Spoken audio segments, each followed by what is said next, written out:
મિત્રો spectrum high school PS Patel 39 વર્ષનો મારો અનુભવ છે એનો હું ટીચિંગમાં ઉપયોગ કરું છું। મારી જુદી જુદી મેથડ જે હું સમજાવતો જાઉં છું। ગુજરાત રાજ્ય લેવલે કેઆરપી આરપી તેમજ શિક્ષણના તમામ ક્ષેત્રોમાં લેખન સહિત તમામ જગ્યાએ કામ કરેલું છે। એવા મારા બહોળા અનુભવનો હું ઉપયોગ મારા ટીચિંગ દરમિયાન કરું છું। મારો લાભ અવશ્ય લેજો એવું ખાસ જણાવું છું। Good morning all friends. छेल्ले આપણે સવર્ગ સંયોજનો જે હોય એમના સૂત્રો કેવી રીતે લખાય એ માટેના નિયમો જોઈ ગયા। હવે આપણે કોઈ સવર્ગ સંયોજનનું સૂત્ર આપેલું હોય તો એના ઉપરથી તેનું આઈયુપીએસી નામકરણ કેવી રીતે થઈ શકે એ માટેના ચોક્કસ નિયમો છે એની ઉપર આવ્યા છે। હવે પહેલા હું સાદા સંયોજનોની વાત કરું। દાખલા તરીકે AlCl3 છે। AlCl3 સાદું સંયોજન છે।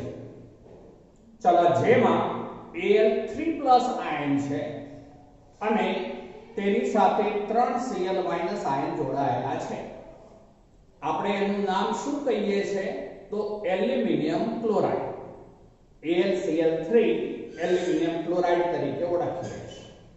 આ સાદા સંયોજનની વાત કરી તો મેં એમાં એલ્યુમિનિયમ એટલે કે ધનાયનનું નામ પહેલા લીધું અને ત્યારબાદ ક્લોરાઇડ એટલે કે ઋણાયનનું નામ લીધું। તો સંકીર્ણ સંયોજનો જે હોય એમાં પણ પહેલા ધનાયનના નામનો ઉલ્લેખ થશે, ત્યારબાદ ઋણાયનના નામનો ઉલ્લેખ થશે। હવે એમાં જુદી જુદી પ્રકારના જે સંકીર્ણ સંયોજનો હોઈ શકે છે। તો દાખલા તરીકે હું એના સૂત્રો પણ સાથે લેતો જાઉં છું, સમજાવતો જાઉં છું। આવું કોઈ એક સંકીર્ણ સંયોજન છે કે જે CO એની સાથે આવા લિગેન્ડ જોડાયેલા છે NH3 twice H2O twice चलो Cl Br અને આ NO3 આવું એક સંકીર્ણ મેં લીધું છે। આ જે સંકીર્ણ મેં બનાવ્યું તેની અંદર ચોરસ વાળો વિભાગ આગળ લખ્યો છે એટલે ધન આયન છે, જ્યારે આ વિભાગ પાછળ લખ્યો છે એટલે આ ઋણ આયન છે। આ એવું સંકીર્ણ છે। ફરીથી બોલું છું, ચોરસ વાળો વિભાગ આગળ લખેલો છે માટે ધન આયન છે, જ્યારે આ પાછળ લખ્યું છે NO3- આયન એ ઋણ આયન છે। આપણે જેમ સાદા સંયોજનોમાં નામ લઈએ છીએ તો ધન આયનનું નામ પહેલા પછી ઋણ આયનનું નામ, તો આ આખો ચોરસ ધન આયન છે એટલે અર્થ એવો થશે કે સવર્ગ સ્પીસીઝ છે અહીંયા। તો એ સવર્ગ સ્પીસીઝનું નામ પહેલા સંપૂર્ણ લખીશું, ત્યારબાદ આ ઋણ આયનનું નામ લખાશે।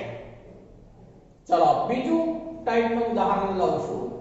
દાખલા તરીકે આવું છે K4 FeCl6 ટાઈપ। ચલો આ જે મેં સંકીર્ણ લીધું છે એમાં આ ધન આયન છે, પોટેશિયમ ધન આયન છે, જ્યારે આ ચોરસ વાળો વિભાગ એટલે કે સવર્ગ સ્પીસીઝ ઋણાયન તરીકે છે। પેલા કરતા મેં આમાં ઊંધું લીધું, આમાં આ ધનાયન છે, સવર્ગ સ્પીસીઝ ઋણાયન છે, તો પહેલા આપણે ધનાયનનું નામ લેવું પડે એટલે પોટેશિયમનું નામ પહેલા લેવાશે, પછી આ સવર્ગ સ્પીસીઝનું નામ લેવામાં આવશે। ચલો એને બદલે એવું પણ હોઈ શકે કે સવર્ગ સ્પીસીઝ ધનાયન તરીકે અને બીજો સવર્ગ સ્પીસીઝ ઋણાયન તરીકે પણ હોઈ શકે છે। દાખલા તરીકે આવું સંકીર્ણ હોય Ag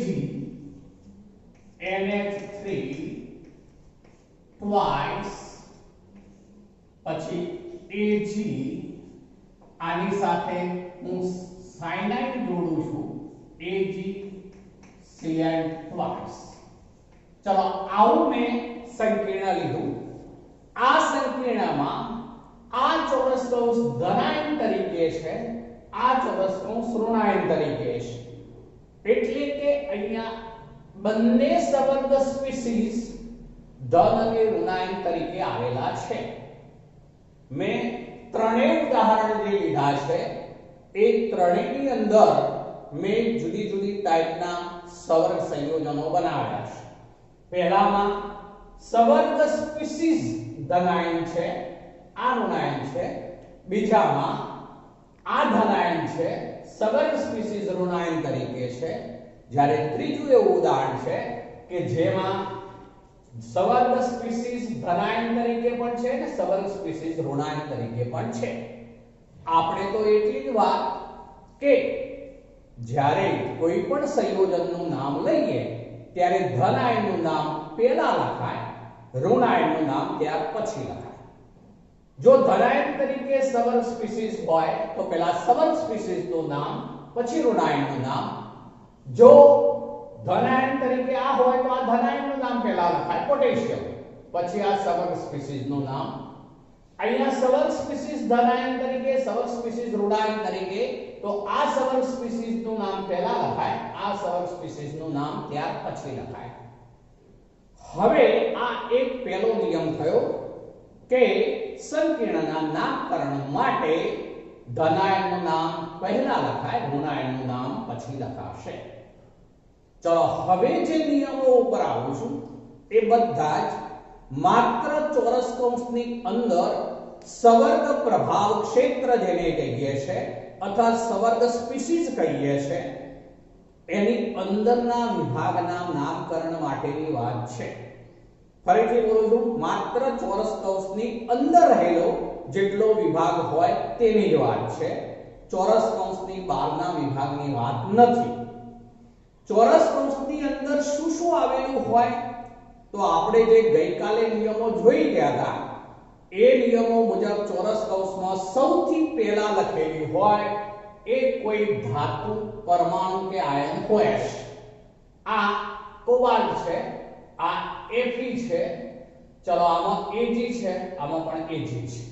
તો સવર્ગ સ્પીસીઝમાં સૌથી પહેલા જે આપણે લખેલી છે સૂત્રની અંદર એ ધાતુ, પરમાણુ કે આયન હશે. ત્યાર પછી જે કઈ હોય એ તમામ ચોરસની અંદરના એ તમામ લિગેન્ડ કહેવાશે. જેમ કે અહીંયા લિગેન્ડ આ લખેલા છે મેં ક્રમશઃ. હવે સૂત્ર લખતી વખતના નિયમો પણ સાથે યાદ કરાવી દઉં છું. એ વખતે આપણે લિગેન્ડ લખતી વખતે લિગેન્ડ જે છે એના જે અંગ્રેજી સ્પેલિંગ હોય એ સ્પેલિંગ ને મૂળાક્ષર જોવામાં આવે છે. ગઈકાલે આપણે જોઈ ગયા છે એની જ વાત કરું છું. જેમ કે આમાં એમાઇન, આમાં એક્વા માટે પહેલા NH3 લખ્યું છે આપણે, પછી આપણે આ એક્વા લખ્યું છે. ચલો પછી આ જે છે એ ક્લોરાઇડો અને આ બ્રોમાઇડો. હવે એમાં આપણે જે બ્રોમાઇડો છે એ પહેલા લેવું પડશે. યાદ કરો, સ્પેલિંગ મુજબ આપણે લખવામાં આવું લખવું પડે, Br પહેલા લખાય કારણ કે બ્રોમાઇડો આવે અને Cl પછી લખાય, બરોબર ને? Cl માં ક્લોરાઇડો આવે એટલે સ્પેલિંગ જોવાનું હોય છે મૂળાક્ષર. તો એ મુજબ આ Br પહેલા આવે પછી Cl આવશે. એટલે આપણે આ રીતે ઉલ્લેખ કરવો પડે અને પછી NO3 ચોરસની બહાર છે. હવે આપણે અહીંયા નામકરણ ઉપર જઈએ ત્યારે સૌથી પહેલા, હવે જો નામકરણની વાત કરું છું, સૌથી પહેલા આપણે લિગેન્ડ જે છે એના મૂળાક્ષર મુજબ એટલે કે તેમના સ્પેલિંગ મુજબ તેમના ક્રમશઃ નામ લખવામાં આવે છે. તેમનો વીજભાર જોવાનો હોતો નથી. ફરીથી બોલું છું, સૌથી પહેલા સવર્ગ સ્પીસીઝમાં, હવે આના નિયમોની વાત કરું છું, ધ્યાન રાખજો. નામ લખતી વખતે સૌથી પહેલા સવર્ગ સ્પીસીઝમાં રહેલા જે કોઈ લિગેન્ડ હોય એ લિગેન્ડના મૂળાક્ષરને અનુરૂપ લિગેન્ડના નામ ક્રમશઃ લખવામાં આવે છે. એ વખતે કોઈ માનો કે બહુદંતીય લિગેન્ડ હોઈ શકે તો એ વખતે આપણે એનો પ્રથમ અક્ષર જ જોવાનો, એના સ્પેલિંગનો પ્રથમ અક્ષર. કોઈ સંક્ષિપ્ત લિગેન્ડ પણ હોઈ શકે. સંક્ષિપ્ત લિગેન્ડ એટલે en, ptn, edta 4- એ બધા સંક્ષિપ્ત લિગેન્ડ કહેવાય. તો સંક્ષિપ્ત લિગેન્ડ હોય જો આવેલો તો પણ એનો આપણે મૂળાક્ષર પહેલા એના સ્પેલિંગનો જે છે એ પહેલો અક્ષર જોવાનો. દાખલા તરીકે en છે તો ઇથેન 1,2-diamine, તો એના સ્પેલિંગમાં ઇથેનનો e આવ્યો. ચલો ptn છે તો એને કહેવાશે પ્રોપેન 1,2,3-triamine, તો એમાં એના સ્પેલિંગમાં પ્રોપેનનો p આવ્યો. એટલે કે અર્થ એવો થશે કે બહુદંતીય લિગેન્ડ હોય કે પછી સંક્ષિપ્ત લિગેન્ડ હોય કે સાદું લિગેન્ડ હોય, આપણે તો લિગેન્ડના નામના મૂળાક્ષર પ્રમાણે ક્રમશઃ નામ લખવાના હોય છે. એ વખતે જો ઋણ લિગેન્ડ હોય તો તેના નામની પાછળ ઓ પ્રત્યય જોડવામાં આવે છે. હું એક પછી એક બોલતો જાઉં છું, ધ્યાન રાખજો. ઋણ લિગેન્ડ હોય તો એવો શબ્દ વાપરું છું. ચલો ઋણ લિગેન્ડ હોય તો ઋણ લિગેન્ડ અથવા તો ઋણાયન લિગેન્ડ હોય તો તેના નામની પાછળ ઓ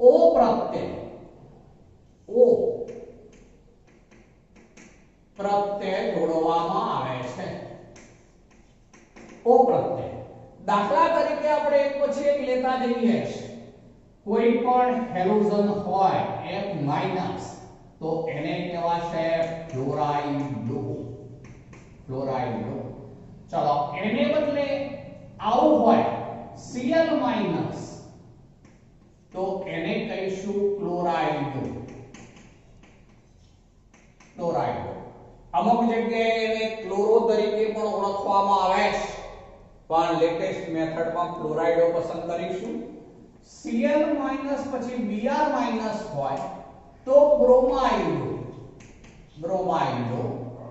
I- હોય તો આયોડાઇડો. ચલો Cn- હોય તો સાયનાઇડો.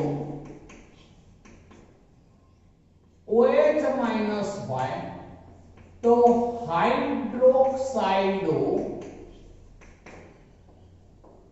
હાઇડ્રોક્સાઇડો. ચલો એ સિવાય લઈએ તો આવું હોય O2- તો ઓક્સો. પછી O22- તો પેરોક્સો. પછી આપણે NO3- તો આ નાઇટ્રેટો. જે આપણે સાદા નામ લેતા હોય એની પાછળ ઓ પ્રત્યય જોડવાનો, પણ ક્યારે લિગેન્ડ તરીકે હોય ત્યારે. ધ્યાન રાખજો. ચલો પછી NO2- હોય તો આ રીતે નાઇટ્રોજન દ્વારા જોડાય ત્યારે નાઇટ્રાઇટો N અથવા નાઇટ્રો પણ કહેવાય. એને બદલે ONO- જે પણ NO2- જ છે આ રીતે જોડાય તો એ નાઇટ્રાઇટો પછી O કહેવાશે. ઓક્સિજન તરફથી જોડાય છે નાઇટ્રાઇટો O લખાય. ચલો પછી આપણે N3- લઈએ છીએ તો આ નાઇટ્રાઇટો, બરોબર ધ્યાન રાખવાનું.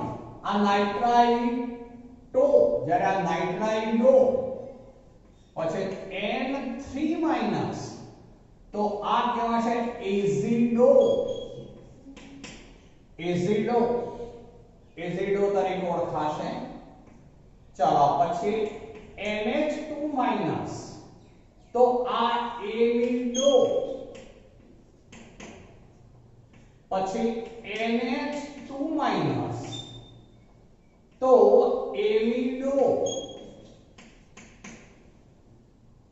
ચાલો આ ઋણ આયન તરીકે આપણે લીધા બધા. આ સિવાય SO3 પહેલા S2 માઈનસ લઉં છું. ચલો S2 minus સલ્ફાઇડો. SO3 2 minus સલ્ફાઇડો.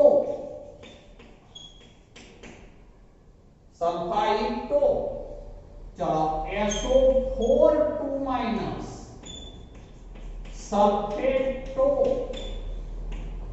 CH3 COO minus એને બીજી રીતે લખાય ACO માઇનસ.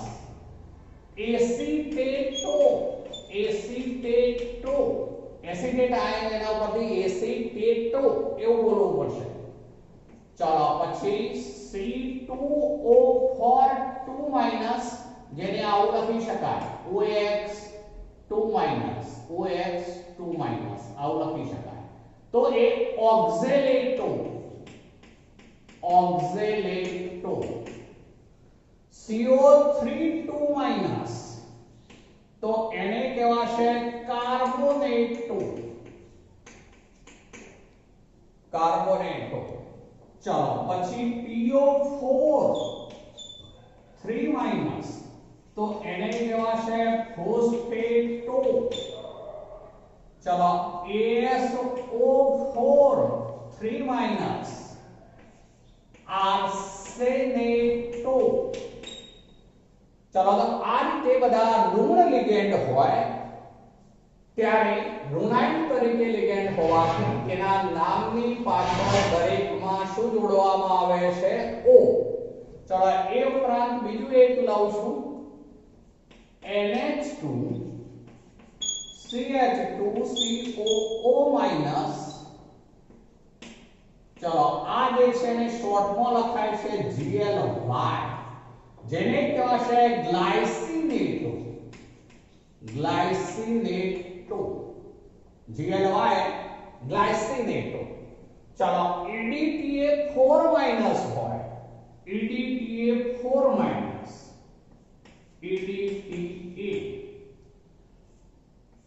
માઈનસ તો એને કહેવાશે ઇથિલિન ડાયમાઇન. પછી ટેટ્રા એસિટેટો. પાછળ O પ્રત્યય દરેકમાં જોડાતો હોય છે. ચલો આ રીતે ઋણાયન લિગેન્ડ હોય તો એના બધાના નામ આ રીતે લેવાશે. બધા જ નામ ખૂબ સારી રીતે વ્યવસ્થિત આપણે તૈયાર કરીશું. આમે વિવિધ બધા ઋણ લિગેન્ડ જે હોય એના નામ લીધા છે. હવે આપણે એને બદલે ધન લિગેન્ડ પણ હોઈ શકે છે. જો ધન લિગેન્ડ હોય તો ધન આયન લિગેન્ડ. ચલો એના નામ ઉપર આવું છું. તો એમાં આપણે એવું લઈએ છે કે જ્યારે NO+ હોય તો એને કહેવાશે નાઇટ્રોસોનિયમ.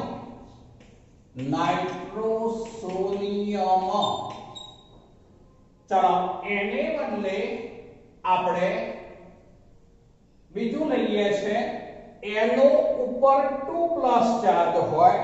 NO2+ તો એને કહીશું આપણે નાઇટ્રોનિયમ.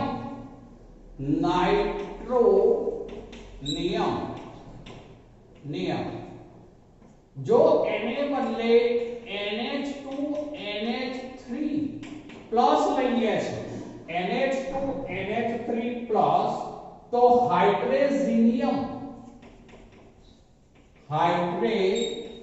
ઝિલિયમ. ચલો આમાં જો ઋણમાં આપણે બીજા આવા લઈ શકીએ. જુઓ Cn માઈનસ Cn માઈનસ આવી ગયું છે આપણે, પણ CnO માઈનસ લઈએ છીએ. CnO માઈનસ તો એને કહેવાશે સાયનેટ2. સાયનેટ2 આ સાયનાઇડો છે, આ સાયનેટ2 કહેવાય. NCO માઈનસ હોય તો આઇસોસાયનેટ2.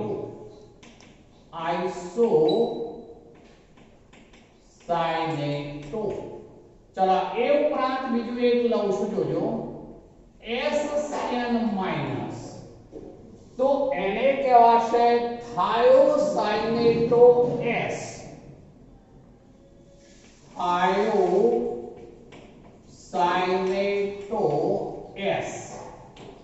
પણ જો NCS માઈનસ હોય, અહીંયા લખી દઉં છું, ધ્યાન રાખજો NCS માઈનસ, એમાં ઊંધું લખ્યું આપણે તો એને આઇસોથાયોસાયનેટો અથવા થાયોસાયનેટો N એ રીતે લખાય છે. NCS માઈનસ તો આઇસો થાયોસાયનેટો, પણ પછી આ નાઇટ્રોજન તરફથી જોડાય એટલે N લખાય. આ સલ્ફર તરફથી જોડાય એટલે થાયોસાયનેટો કહેવાય S.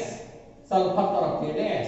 જ્યારે NCS માઈનસ હોય તો આઇસોથાયોસાયનેટો એમ પણ લખાય એટલું, અથવા તો થાયોસાયનેટો N એવું પણ લખાય. બંને રીતે લખાશે, ધ્યાન રાખજો. એ ઋણ હતા એ આ ત્રણ ધન છે. NO plus nitrosonium, NO2 plus nitronium, NH2 NH3 plus hydrogenium. પણ હવે તટસ્થ લિગેન્ડ હોય, તટસ્થ લિગેન્ડ તો એમાં સાદા નામ જે આપતા હોઈએ છે તે જ તટસ્થ લિગેન્ડમાં. દાખલા તરીકે CH3NH2 છે તો આ જે છે એને કહેવાશે મિથેનેમાઇન. મિથેનેમાઇન. ચલો વિશિષ્ટ જે હોય એ આપણે અહીંયા લઈએ છીએ અત્યારે મિથેનેમાઇન. ચલો બીજું લઉં છું એમાં C5H5N. ચલો આ જે છે એને શોર્ટમાં લખાય છે PY, જે pyridine તરીકે ઓળખાશે. pyridine છે. ચલો એ ઉપરાંત આપણે EN જોઈ ગયા હતા. EN એટલે NH2CH2 NH2, બરાબર. ચલો એને આ રીતે લખાય. આ NH2 પછી CH2 NH2, જેને બીજી રીતે શું લખાય છે EN. તો આ જે છે ઇથેન 1,2 ડાયમાઇન, ઇથેન 1,2 ડાયમાઇન, ડાયમાઇન, ડાયમાઇન. મને મ જોડી દેવાનું, ડાયમાઇન. ચલો પછી બીજું છે આવું હોય, એને બદલે H2N પછી CH2 CH NH2 પછી CH2 NH2. અહીંયા વચ્ચે CH આવે, ધ્યાન રાખજો. ચલો આ જે છે પ્રોપેન 1 2 3 ટ્રાયમાઇન, જેને PTN કહેવાય. PTN જે પ્રોપેન પછી 1 2 3 પછી ટ્રાયમાઇન, એમાઇન અથવા અમાઇન. અમાઇન, અમાઇન મને મ જોડી દેવાનો, અમાઇન, ટ્રાયમાઇન. ચલો તો NH3 એકલું હોય. હવે જુઓ આમાં આ તટસ્થ હોય ત્યારે સાદા નામ, પણ એમાં અપવાદ છે કેટલાક. એ અપવાદ ઉપર આવીએ છીએ. અપવાદ. ચલો અપવાદમાં આપણે એક લઈએ છે H2O. પહેલા NH3 લઉં છું. ચલો NH3. NH3 ને કહેવાશે અમાઇન, એટલે અમાઇન. ચલો પછી H2O તો એને કહેવાશે એક્વા. ચલો CO તો આને કહેવાશે કાર્બોનિલ. ચલો પછી જે છે NO તો એને કહેવાશે નાઇટ્રોસિલ. ચલો પછી CS તો થાયોકાર્બોનિલ. ચલો પછી જે છે NS તો થાયોનાઇટ્રોસિલ. ચલો આ બધા તટસ્થ છે પણ એમના નામ થોડા વિશિષ્ટ છે. NS3 ને અમાઇન બોલાય લિગેન્ડ તરીકે હોય ત્યારે, H2O એક્વા બોલાશે, CO O પણ capital, carbonyl, NO નાઇટ્રોસિલ, CS થાયોકાર્બોનિલ, NS અથવા SN થાયોનાઇટ્રોસિલ. ચલો તો આ રીતે આ બધા તટસ્થ હોય એનો અપવાદ પણ છે. ઋણ લિગેન્ડમાં બીજું એક લખું છું, જોજો ઋણ લિગેન્ડમાં લખું છું હજુ એક, તો એમાં આવું હોય S2O3 2- તો આ થાયોસલ્ફાઇડ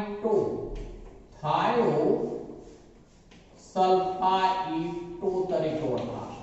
S2O3 2- થાયોસલ્ફાઇડ. ચલો તો આ રીતે લિગેન્ડના નામમાં આપણે ઋણ લિગેન્ડ હોય તો નામની પાછળ ઓ પ્રત્યય જોડીશું. ધન લિગેન્ડ હોય તો આ રીતે વિશિષ્ટ નામ છે દરેકના. તટસ્થ લિગેન્ડ હોય તો આ કેટલાક એવા છે કે જેમના સાદા નામ જે હોય તે જ ગણાશે, IUPAC મુજબ છે, અને અપવાદ રૂપ છે આટલા જે છે તે. ચલો તો આ લિગેન્ડના નામમાં કેવી રીતે લેવાનું તે. હવે આગળ એક નિયમ ઉપર આવું છું. લિગેન્ડની સંખ્યા જુદી જુદી હોઈ શકે છે. હવે જ્યારે લિગેન્ડ જે છે એ આપણે હોય એની સંખ્યા 2 હોય તો લિગેન્ડના નામની પહેલા ડાય લખાશે. એક જ લિગેન્ડ હોય ત્યારે મોનો શબ્દ લાગે, પૂર્વક કહેવાય. આગળ લખીએ એટલે પૂર્વક કહેવાય. તો લિગેન્ડના નામની પહેલા પૂર્વક જોડીશું. એક હોય લિગેન્ડ તો મોનો લખાય, ઘણી વખત નથી લખતા, એવું પણ બનશે. પણ 2 હોય તો ડાય પૂર્વક, 3 માટે ટ્રાય, 4 માટે ટેટ્રા, 5 માટે પેન્ટા, 6 માટે હેક્ઝા, આવા પૂર્વક લિગેન્ડના નામની પહેલા લખાશે. એટલે આગળનો નિયમ બનાવું છું તો એવું કહીશું કે લિગેન્ડની સંખ્યા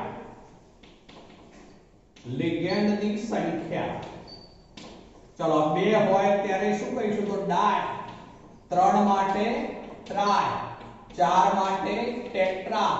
3 અને 4 માં ઘણા ભૂલ કરે છે. 3 ટ્રાય, 4 ટેટ્રા, 5 તો પેન્ટા. બરોબર, 5 હોય ત્યારે પેન્ટા, 5 હોય ત્યારે પેન્ટા. પછી 6 હોય તો હેક્ઝા. પણ આવું ક્યારે લખાય એ બોલું છું, ધ્યાન રાખજો. જ્યારે લિગેન્ડ જે છે સાદા લિગેન્ડ હોય ત્યારે. પણ જો સંક્ષિપ્ત લિગેન્ડ હોય તો, સંક્ષિપ્ત લિગેન્ડ એટલે કે જેમાં નામને શોર્ટ કરવામાં આવતા હોય છે, EN, PTN એ બધા સંક્ષિપ્ત લિગેન્ડ કહેવાશે. EN, PTN, EDTA આવા લિગેન્ડના જ્યારે નામ લખતા હોઈએ ત્યારે એમના માટે આવું કરવું પડશે. EN કયા કહું છું જો EN, PTN અને EDTA 4-. ચલો આવા બધા લિગેન્ડના નામ લખીએ ત્યારે કૌંસની બહાર આ લિગેન્ડના નામ કૌંસમાં લખાશે. ત્યારે લિગેન્ડના નામ કૌંસમાં, લિગેન્ડના નામ નાના કૌંસમાં લખવા. અને એ વખતે જો 2 હોય EN, માનો કે EN, PTN એ બધા 2 હોય તો 20 લખાશે. પૂર્વક 2 માટે 20 શબ્દ છે, યાદ રાખજો 20. 3 માટે 30 યંત્રણ હોય તો 30 ઇથેન 1,2 ડાયમાઇન એવું કૌંસમાં લખાય. 30 પહેલા લખાય કૌંસની બહાર. કૌંસમાં લખવા અને પૂર્વક 2 માટે 20, 3 માટે 30, 4 માટે ટેટ્રાક્સી લખવા. પૂર્વક લખવાના આ પ્રમાણે. બરોબર. હવે આપણે લિગેન્ડ વિશેની વાત પૂરી કરી. લિગેન્ડની સંખ્યા પણ આવી ગઈ. લિગેન્ડ જે છે, ચલો આપણે ક્રમબદ્ધ જે મૂળાક્ષર પ્રમાણે લિગેન્ડના નામ લખીશું. લિગેન્ડની સંખ્યાનો પણ આપણે ઉલ્લેખ કરી દીધો, કયો પૂર્વક ક્યારે જોડવો તે, અને લિગેન્ડને કેવી રીતે લખવાનું. તો સાદા લિગેન્ડ હોય તો કૌંસ કરવાની જરૂર નથી, પણ EN, PTN, DTA, 4- જેવા લિગેન્ડ હોય તો આ રીતે કૌંસની અંદર લખીશું. ચલો આગળ વધુશું. હવે લિગેન્ડ વિશેની વાત આપણે પૂરી કરી. સબસ્પીસીઝમાં શું હોય? તો લિગેન્ડ સિવાય બાકી રહ્યું હવે મધ્યસ્થ ધાતુ પરમાણુ કે આયન. એના નામની વાત. ચલો એના નામની વાત કરીએ ત્યારે ધ્યાન એ રાખીશું કે જે સવર્ગ સ્પીસીઝ છે એ તટસ્થ કે ધન આયન હોય ત્યારે લિગેન્ડ ના નામ લખ્યા બાદ મધ્યસ્થ ધાતુ આયનનું જે તત્વનું જે નામ હોય તે લખી તેની ઓક્સિડેશન સ્થિતિ રોમન લિપિમાં કૌંસમાં લખવામાં આવે છે. પણ ક્યારે? ધન આયન કે તટસ્થ હોય ત્યારે. તો લખીએ છીએ હવે જોજો, સંકીર્ણ તટસ્થ કે પછી ધનાયન હોય ત્યારે ધાતુ તત્વનું નામ લખી તેની ઓક્સિડેશન સ્થિતિ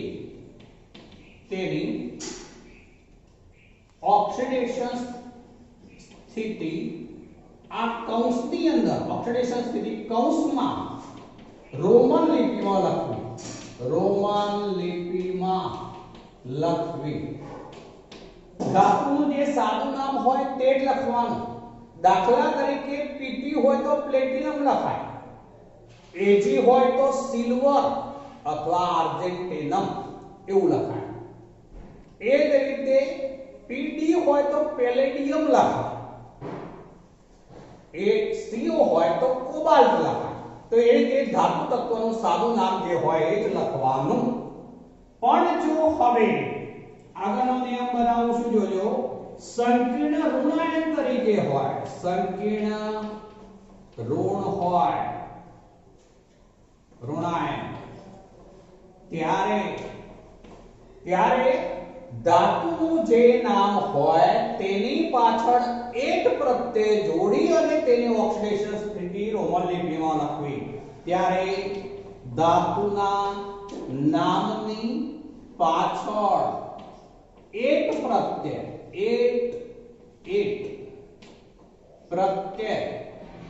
જોડી ઓક્સિડેશન સ્થિતિ કૌંસમાં રોમન લિપિમાં લખવી. ચલો જેમ કે ઉદાહરણ તરીકે V હોય, સંકીર્ણ ઋણાયન હોય ને V હોય તો વેનેડેટ. ચલો એ વખતે માનો કે Zn હોય તો ઝિંકેટ. Mn હોય તો મેંગેનેટ. Fe હોય તો લેટિન શબ્દ ફેરેટ. CO હોય તો કોબાલ્ટેટ. આવું કેવું પડશે. Ni હોય તો નિકલેટ. Al હોય તો એલ્યુમિનેટ. એલ્યુમિનેટ. ચલો પછી Pt હોય તો પ્લેટિનેટ. પ્લેટિનેટ. ચલો પછી Ag હોય તો આર્જેન્ટેટ. આર્જેન્ટેટ. Au હોય તો ઓરેટ. ઓરેટ. ચલો ત્યારબાદ આપણે જો એને બદલે Pd હોય તો પેલેડેટ. પેલેડેટ. ચલો તો આ રીતે બધા જે હોય છે એના નામ લેવામાં આવતા હોય છે એક પ્રત્યય સહિત. ફેરેટ એ લેટિન શબ્દ છે, ધ્યાન રાખીશું. પણ સંકીર્ણ ઋણાયન હોય ત્યારે આ રીતે એક પ્રત્યય લખી તેની રોમન લિપિમાં ઓક્સિડેશન સ્થિતિ લખવામાં આવતી હોય છે. તો આ રીતે મિત્રો જે સંકીર્ણ સંયોજનો હોય એના IUPAC નામકરણ કરવામાં આવતા હોય છે. હવે આપણે આ જે ઉદાહરણો લીધા છે એના નામ લખીએ છીએ. તો જુઓ પહેલું જે છે એમાં ચોરસ વાળો ભાગ સંવર્ગ સ્પીસીઝ ધનાયન તરીકે છે, એટલે આપણે એનું નામ પહેલા લખવું પડશે. ચલો એમાં વિવિધ લિગેન્ડ છે. લિગેન્ડ ને તેના મૂળાક્ષરના નામ પ્રમાણે લખીએ છે. તો આ એમાઇન છે, આ H2O એ એક્વા છે. બંનેનો સ્પેલિંગ લઈએ તો એમાઇનમાં A ડબલ M થાય, જ્યારે એક્વામાં AQA થશે. એટલે એનો અર્થ એવો થયો કે એમાઇન જ પહેલા આવે. તો પહેલું લખાશે આના નામમાં અમાઇન અથવા એમાઇન. અમાઇન. ચલો પછી આ જે છે કેટલા છે? 2 છે, એટલે આગળ શું લખવું પડશે? આપણે ડાય. ડાય અમાઇન. ડાય લખીશું પૂર્વક લખોને. ડાય અમાઇન. ચલો પછી ડાય એક્વા. પછી એક્વાનો નંબર આવે એની સંખ્યા 2 હોવાથી ડાય એક્વા. ચલો પછી શું આવશે? તો આ બ્રોમાઇડો છે ને આ ક્લોરાઇડો છે, તો આપણા સ્પેલિંગ મુજબ બ્રોમાઇડો પહેલા આવશે. તો બ્રોમાઇડો. બ્રોમાઇડો. ચલો પછી આવશે ક્લોરાઇડો. ક્લોરાઇડો. ચલો લિગેન્ડ બધા પૂરા થઈ ગયા છે. ફરીથી બોલું છું. આપણે સ્પેલિંગ મુજબ જે છે તેના મૂળાક્ષર, અંગ્રેજી સ્પેલિંગ મુજબ મૂળાક્ષર લેવાનો, એ મુજબ લિગેન્ડ ને ક્રમશઃ લખવાના. લિગેન્ડ જે હોય એમાં જેટલી સંખ્યા હોય એ પૂર્વક તરીકે લખવાનો. એટલે ડાય અમાઇન, કારણ કે 2 વ્યસ્ત છે પહેલા એ આવે. પછી એક્વા આવ્યું એટલે એ પણ 2 છે, માટે ડાય એક્વા. પછી બ્રોમાઇડો. ચલો પછી આવશે ક્લોરાઇડો. લિગેન્ડ પૂરા થઈ ગયા. હવે સવર્ગ સ્પીસીઝમાં બાકી રહી આ ધાતુ.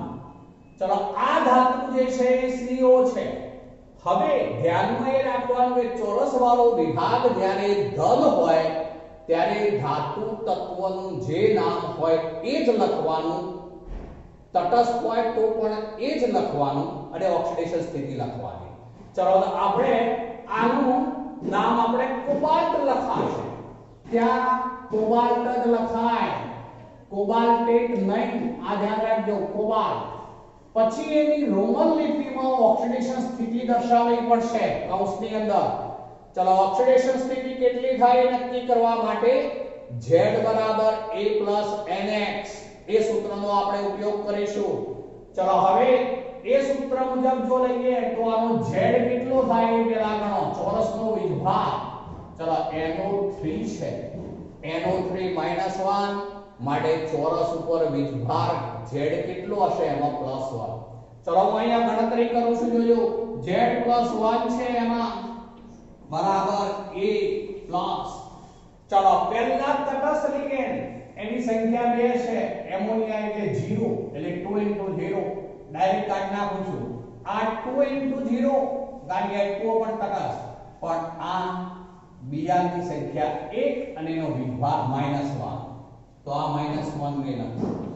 ચલો એ જ રીતે Cl એની સંખ્યા 1 અને એ પણ -1. પેલા બે ડાયરેક્ટ તટસ્થ હોવાથી મેં 0 એ ઓફ કરી દીધો છે, ડાયરેક્ટ કાઢ નાખ્યા છે. ચલો આ -1 એટલે -2 આ બાજુ આવશે, બાકી શું રહેવાનું +3. માટે આને કોબાલ્ટ, પછી રોમન લિપિમાં 3 ઉલ્લેખ કરવા, રોમન લિપિમાં ધ્યાન રાખજો, આ કૌંસની અંદર લખાશે તો કોબાલ્ટ 3. ચલો આખો સવર્ગ સ્પીસીસ પૂરો થઈ ગયો. હવે આનું નામ સાદું છે, NO3- ચોરસની બહાર છે માટે એને નાઇટ્રેટ જ કહેવાય. એ નાઇટ્રેટો નહીં, ચોરસની અંદર હોત ત્યારે નાઇટ્રેટો બોલાય, લિગેન્ડ તરીકે હોય તો નાઇટ્રેટો બોલાય. અહીંયા તો શું બોલવું પડશે તો નાઇટ્રેટ, નાઇટ્રેટો, નાઇટ્રેટ. તો આ સંકીર્ણનું નામ આવું થવાનું ડાયઅમાઇન, ડાયએક્વા, બ્રોમાઇડો, ક્લોરાઇડો, પછી કોબાલ્ટ 3 નાઇટ્રેટો. ચલો બીજું સંકીર્ણ છે એની નામ ઉપર આવીએ છીએ. તો એમાં આ ધનાયન છે માટે પહેલાનું નામ એટલે પોટેશિયમ પહેલા લખાશે, પોટેશિયમ. ચલો પછી આ જે છે એનું નામ ચોરસનું નામ આવ્યું. ચલો ચોરસનું નામ જે છે એ હવે એમાં સવર્ગ સ્પીસીસ છે તો પહેલા લિગેન્ડ આવે. અહીંયા બધા જ લિગેન્ડ 6 લિગેન્ડ એક સરખા છે. 6 હોવાથી પૂર્વક લખીશું હેક્સા એટલે હેક્સા. પછી Cn હોવાથી સાયનાઇડ, સાયનાઇડ. ચલો પછી શું લખાશે Fe. ચલો હવે Fe જે છે ચોરસ તરીકે છે, સવર્ગ સ્પીસીસ ઋણ છે.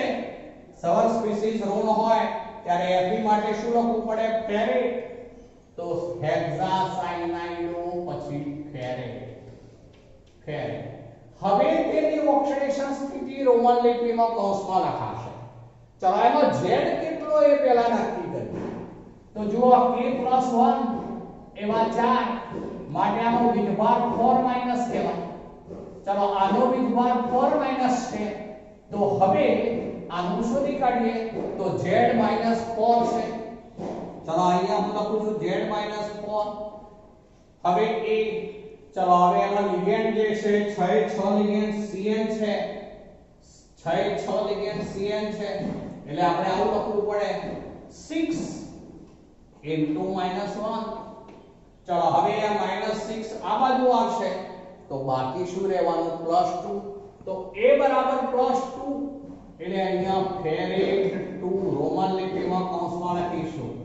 ચલો આ પૂરું થઈ ગયું. પોટેશિયમ હેક્સાસાયનાઇડો ફેરેટ 2. ચલો આની વાત ઉપર આવીએ. એમાં બંને સવર્ગ સ્પીસીસ છે તો આપણે પહેલા ચોરસ કૌંસનું એટલે કે ધનાયનનું નામ પહેલા લેવું પડશે. ચલો અહીંયા આ જે છે ચોરસ કૌંસ, અહીંયા કોઈ સંખ્યા વડે ગુણેલું નથી. આ ચોરસ કૌંસ અહીંયા પણ કોઈ સંખ્યા વડે ગુણેલું નથી. માટે અર્થ એવો થશે કે બંનેના z સરખા છે પણ આ પ્લસ છે આ માઈનસ છે. હું આ +1 છે એવું ગણું છું +1. તો હવે આવું થશે પહેલા ડાયઅમાઇન, અમાઇન. ચલો પછી આવશે આ સિલ્વર કહીશું, સિલ્વર. આ ચોરસ ધનાયન તરીકે છે માટે સાદું નામ જેમ કે AgCl તો આપણે સિલ્વર ક્લોરાઇડ કહેતા હોઈએ છીએ, AgNO3 સિલ્વર નાઇટ્રેટ કહેતા હોઈએ છીએ.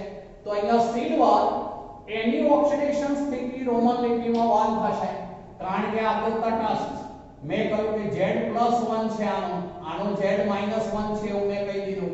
તો આ Z+1 આ તટસ્થ હોવાથી Ag+1 થશે. જુઓ +1 બરાબર A પ્લસ એમોનિયા તો તટસ્થ એટલે 2 * 0 માટે A બરાબર શું થઈ ગયું +1 એટલે સિલ્વર 1 અથવા લખાય આર્જેન્ટેનમ 1.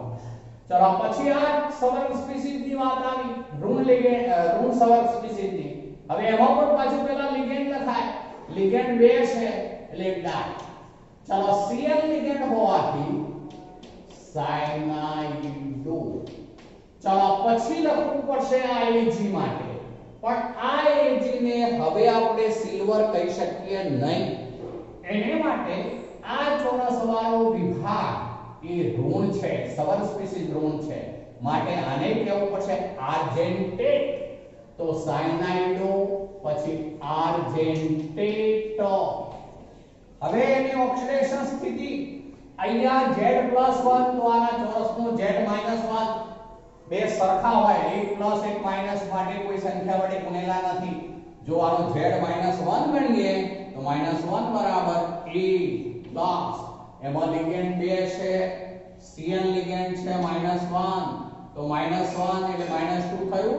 આ બાજુ આવશે બાકી શું રહેશે +1, માટે આર્જેન્ટેટ 1 કહેવાશે. આર્જેન્ટેટ 1. તો આ રીતે જે છે, માનો કે કોઈ સંકીર્ણ કોઈ વીજભાર ધરાવતું હોય પ્લસ કે માઈનસ, તો એ વખતે આપણે આવું એક ઉદાહરણ લઈએ છે. જુઓ, આવું હોય માનો કે જેમાં હું આવું લઉં છું Fe